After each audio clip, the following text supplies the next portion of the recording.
Good afternoon, KELOLAND. Already with thicker clouds across western South Dakota. Maybe a couple of stray showers trying to hit the ground, but we are looking at developing thunderstorms as we do go through the afternoon in western KELOLAND. Look at this temperature difference. 84 degrees in Phillip. We have 69 degrees in Rapid City.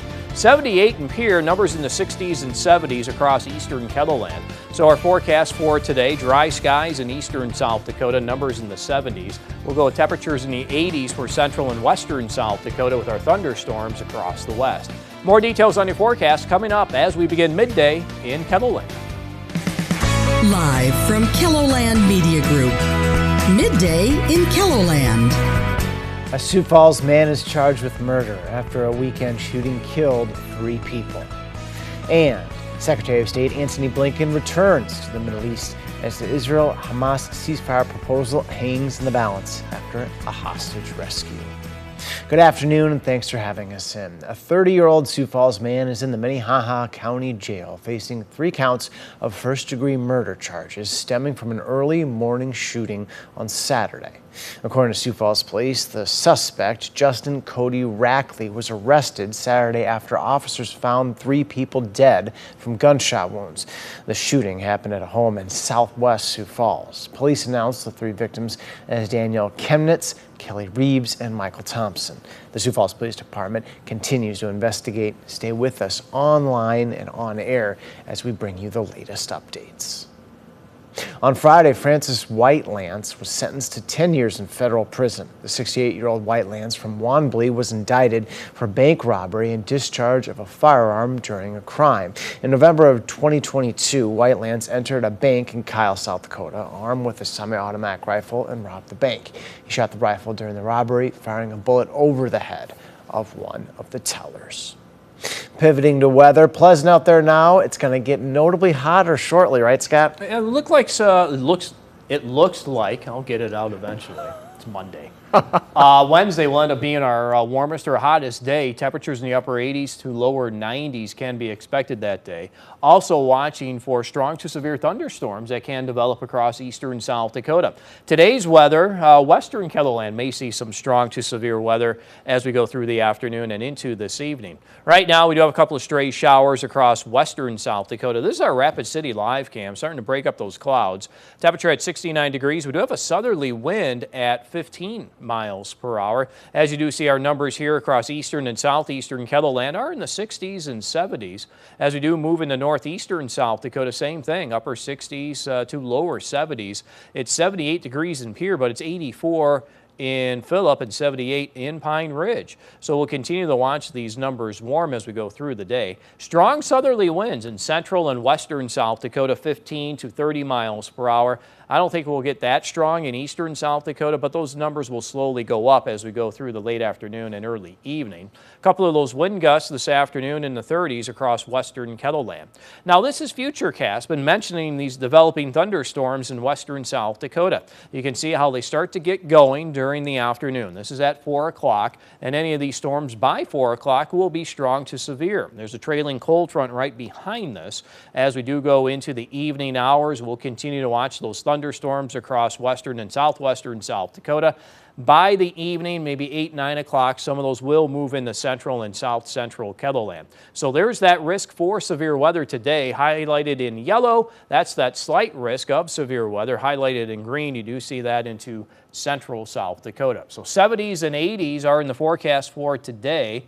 We'll go with strong southerly winds in central and western South Dakota. Now these thunderstorms are expected to move to the east during the overnight hours, become more widely scattered across eastern and southeastern South Dakota as we go through the overnight. I think everything will be east of us for tomorrow, so we'll go with sunshine and highs in the 70s and 80s. I'll have more details on your KELOLAND Live Doppler forecast coming up. Thank you, Scott. The Grand Marshal for this year's Juneteenth celebrations in Sioux Falls has been announced.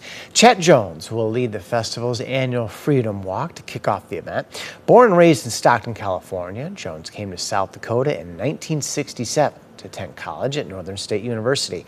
He was the only African-American enrolled there at the time. Well, I thought I'd come here and be here for a semester, maybe a year, and then go back home. You know, and that first semester was a wicked, tough semester, but it was a semester where I grew. But Jones stayed and continued living in South Dakota following graduation. He has been involved in the community by reffing high school and college sports, joining the NAACP, and becoming a state senator. Tonight on KELOLAND News, we'll hear more from Jones about what it means to be named the Grand Marshal. This coming Friday is Flag Day, a national holiday set aside to honor the American flag. Tonight in our Eye on KELOLAND, we're going to meet a military veteran who has a burning desire to dispose flags that are tattered and torn and no longer fit to fly, but he does it in a respectful way. So as long as you don't let them touch the ground, the proper way to get rid of a tattered flag is to burn them. And he burns a lot of them, close to 150 a week. We'll meet him tonight and hear why he says this is serving his country again in a different way. In international developments, U.S. Secretary of State Antony Blinken has returned to the Middle East to urge leaders in the region to pressure Hamas to accept a ceasefire proposal. It comes days after a special operation by Israel that led to the release of 4 hostages. Natalie Brand now has details from Washington. In his 8th trip to the region since the war in Gaza began, Secretary of State Antony Blinken delivered this message. If you want a ceasefire, press Hamas to say yes. The Biden administration says it's up to Hamas to accept a phased deal to halt fighting and release the remaining hostages. The diplomatic push comes 2 days after an Israeli mission rescued 4 hostages taken from the Nova Music Festival on October 7th. Noah Argamani is now reunited with her father and her mother, who is dying of cancer. Almog Mair's loved one celebrated his return just in time for his mother's birthday. I couldn't stop hugging him. I couldn't stop. So I got my present. An emotion overcame Andrei Kozlov as he saw his family for the first time in 8 months. CBS News spoke to his brother Dmitry. He's totally healthy.